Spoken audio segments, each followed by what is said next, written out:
¿Qué tal, desarrolladores y desarrolladores del código? Para el día de hoy les traigo mi experiencia con una entrevista que tuve hace poco. Era para una posición de desarrollador JavaScript middle, como llaman ellos, y era para un puesto internacional.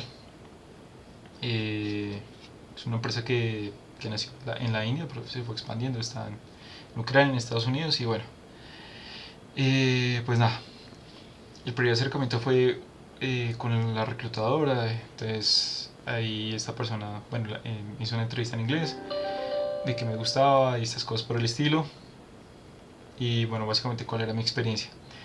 Y ella de su parte contaba de qué trataba la empresa, qué era lo que hacían, todo ese tema. Se fue la primera entrevista, eso dura como aproximadamente 30 minutos. Entonces eso es lo que pueden esperar en ese tipo de primer acercamiento. Luego la segunda entrevista fue muy curiosa porque es lo que yo llamo como charlas técnicas.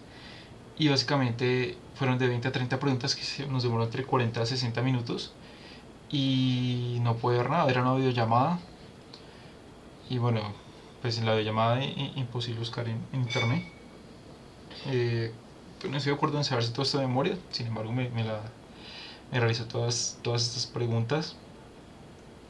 Y pues nada, entonces les traigo a ustedes qué fue lo que me preguntaron. No me recuerdo de todas las preguntas, pero bueno, algunas de las principales que se me quedaron ahí en la memoria. Entonces rápidamente, eh, vamos a correr esto por acá. Y bueno, el contenido son las preguntas que recuerda JavaScript, de React, de Angular y de SQL. Algunas de React y Angular. Les dejo nada más como el enunciado y pues ya dependerá a ustedes investigar la información, mirar algunos videos de YouTube de desarrolladores muy buenos, desarrolladores senior con muchos años de experiencia que pueden indicar una mejor respuesta. Igualmente les voy a dejar unos enlaces de alguna documentación que encontré respecto a esas preguntas. De la primera pregunta que me realizaron, bueno, la diapositiva les coloqué la respuesta tanto en español como en inglés. Hay algunas respuestas que me las sabía en español, pero en inglés la verdad no encontré las palabras o no supe cómo describirlo. De la primera pregunta casi que obligada siempre, bueno, ¿qué es un callback? La respuesta corta es que un callback es una función que se pasa a otra función como argumento que luego se invoca dentro de la función externa para complementar algún tipo de rutina o acción. Acá pueden ver un ejemplo en la parte derecha, por si les piden un ejemplo. Este es el ejemplo más básico, que son dos funciones: saludar, procesar entrada de usuario, y el parámetro de entrada, procesar entrada de usuario, es otra función, como lo indica la definición. ¿Listo? Esto lo saqué de MDM, de Mozilla, que pues es una documentación oficial y es muy seguida por los desarrolladores a nivel mundial. Lo siguiente que me preguntaron fue qué recibe la función .map. No recordaba muy bien en ese momento. Pero el .map recibe una función callback, y ese callback recibe tres parámetros, que son el valor actual, el índice y el arreglo. Básicamente el .map crea un nuevo array con los resultados de la llamada a la función indicada aplicados a cada uno de sus elementos. Entonces, quédense con que crea un nuevo array. ¿Listo? Entonces, él sirve para crear. Y a partir de esto viene la siguiente pregunta: ¿cuál es la diferencia entre .map y for each? Entonces, la diferencia principal entre map y for each es que el método map devuelve una nueva matriz aplicando la función de evolución de llamada en cada elemento de la matriz, mientras que el elemento for each no devuelve nada.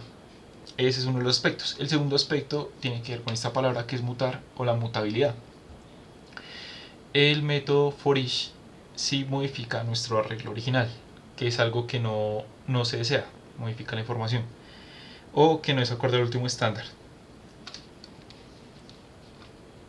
Y mientras que el .map, él no lo va a modificar. ¿Listo? Entonces acá también en el artículo que busqué en un blog de esta persona, Sayal Shoni, que tenía pues bastantes seguidores, y me acuerdo lo que investigué, pues adecuada la respuesta. Y nos indica que puede usar el método for each para mutar la matriz de origen, pero esta realmente no es la manera en la que debe usarse. Listo. Entonces, espero que haya quedado clara la diferencia entre map y for each. La siguiente que me preguntaron fue el scope dentro de JavaScript, otra de las que me sabía en español, pero en inglés no supe cómo escribirla.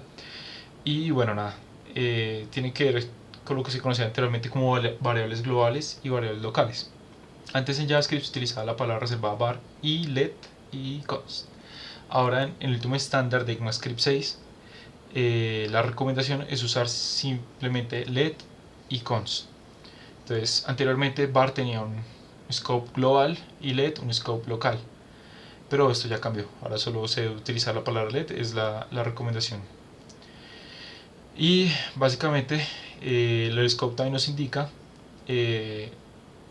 a qué variables se tiene acceso en cada parte del código. Es básicamente eso. Se la saqué de Platzi.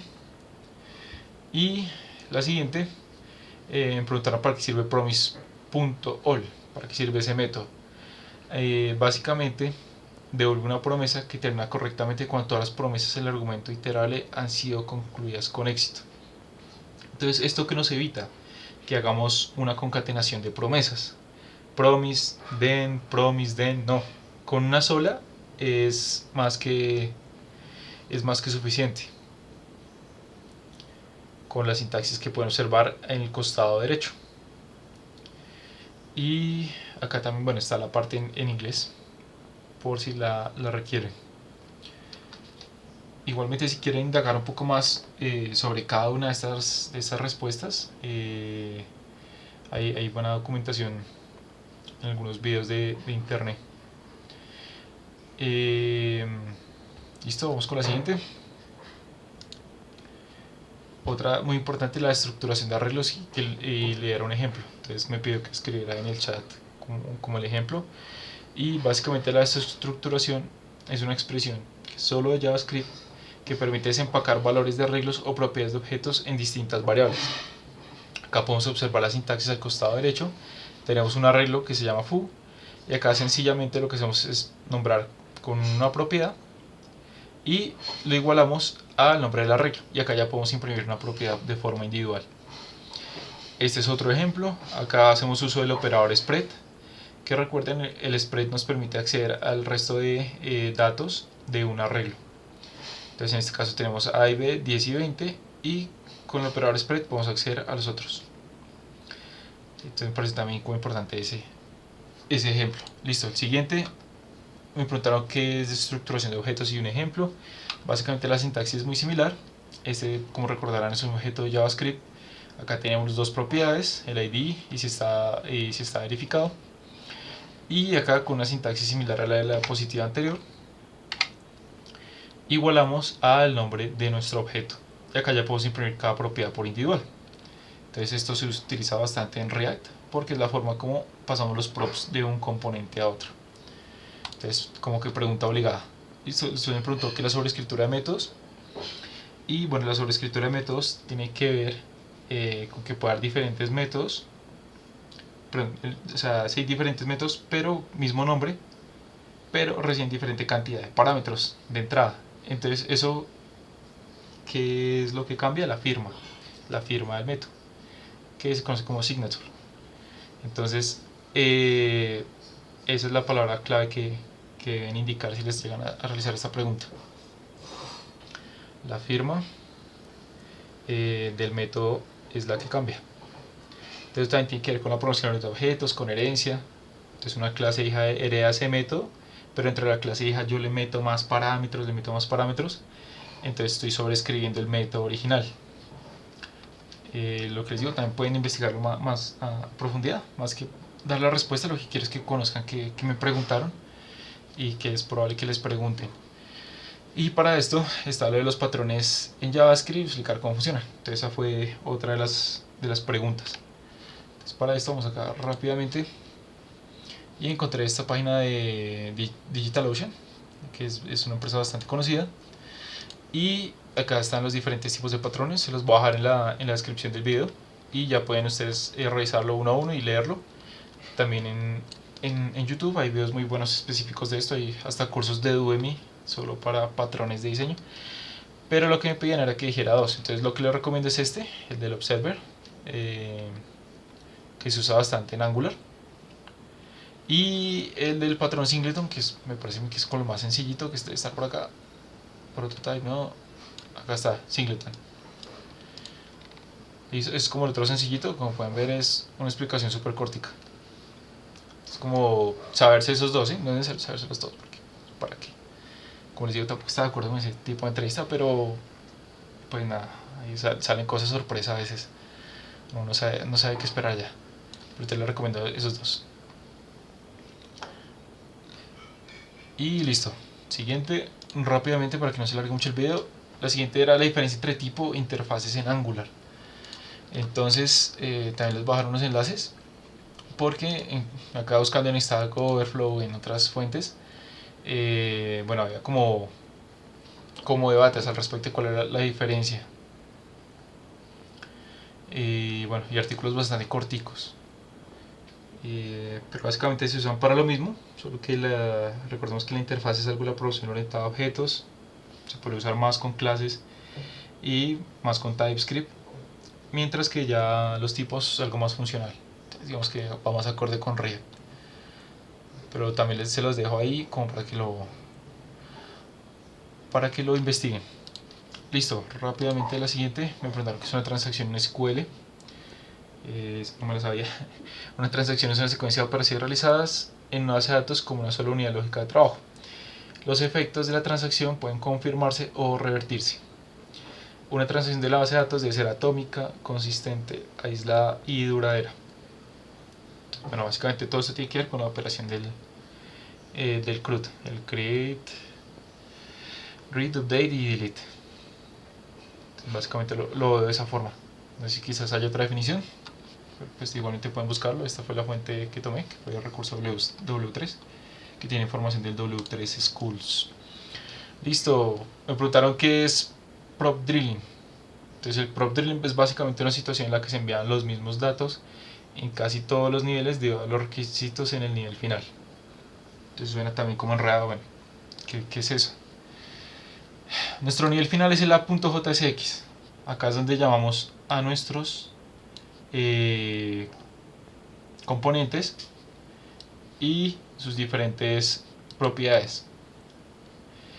Entonces, en este caso estos props, este viene de formulario, este viene de otro componente que se llama pattern list, y acá tenemos sus propiedades. En una aplicación tan pequeña como este ejemplo no es ningún problema, son pocas propiedades, no son más de 4 propiedades que tiene el formulario, que tiene la lista de pacientes. Pero imaginen ya algo que tenga ya no 6 o 8 componentes, sino que tenga, no sé, 50, 100 componentes. ¿Cuántas propiedades son? O sea, si son, digamos, 10 propiedades por cada uno, ya serían 500. Eso no es sostenible o no es escalable a largo plazo. Entonces fue uno de los problemas que encontraron y dijeron, bueno, ¿cómo solucionamos esto? Que es la siguiente pregunta. Entonces ya que después que uno le dice que prop drilling es cuando ya hay demasiados props y intercambiarlos para llegar entre componentes para llegar al padre básicamente es un problema. Lo siguiente me preguntó, dijo, bueno, ¿y yo cómo soluciono eso? Y yo le dije que con Redux. Lo verdad es que no me preguntó cómo funcionaba, porque quizás él tampoco sabía cómo funcionaba exactamente. Pero básicamente soluciona de dos formas. Una es con Redux y otra es con el React Context API. Que cómo funciona a profundidad, también les voy a dejar este artículo. O pueden también buscarlo ahí, buenos videos también en YouTube de desarrolladores. Les recomiendo mucho Fernando Herrera. Es muy bueno. Es muy bueno y bueno, lleva muchos años con esto, entonces les puedo dar una mejor explicación de lo que yo les podría dar. Entonces básicamente esto es lo que les decía del prop drilling. Entonces si está desde el C, tenemos que pasarlo a 1 hasta llegar al padre. Y bueno, entonces les dejo este artículo que explica una forma alternativa de lograr solucionar eso. Y les dejo este sobre React y Redux. Entonces bueno, Redux en sí es una biblioteca independiente. Ok, se puede usar en React, Angular, Vue, Ember, Vanilla. Listo, aunque Redux y React se usan comúnmente juntos, son dependientes entre sí. Bueno, un dato interesante, pero lo que está buscando es el prop.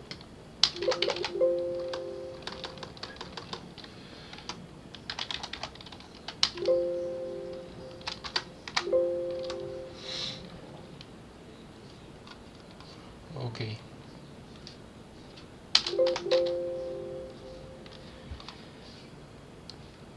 Por acá más abajo está la parte del prop drilling. Pero bueno, lo que les comento, les dejo ahí como la inquietud. Y esa fue otra de las preguntas que recuerdo.